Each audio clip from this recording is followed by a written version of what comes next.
Shout out sa mga inaanak dyan. Pasko na naman oh. Kilala nyo na naman ang ninong at ninang nyo.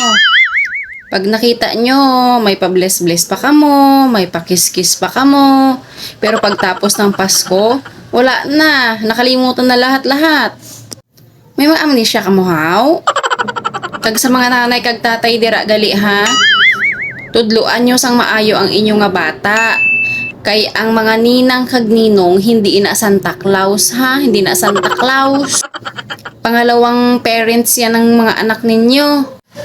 Pag hindi nabigyan ng pamasko yung mga anak nyo, kayo pagalit no. Kaming mga ninang at ninong, huwag nyo naman obligahin na magbigay ng pamasko sa mga anak ninyo. Hindi yung magalit kayo sa amin kapag hindi kami nakapagbigay ng pamasko sa mga anak ninyo. Requirements galing na nga maghatag sang pamasko pag December sa mga inaanak haw. Huwag naman kayo magalit sa amin pag hindi kami nakapagbigay ng pamasko sa mga anak ninyo. Sana naman intindihin nyo rin ang sitwasyon namin kasi hindi lahat ng oras may pera kami.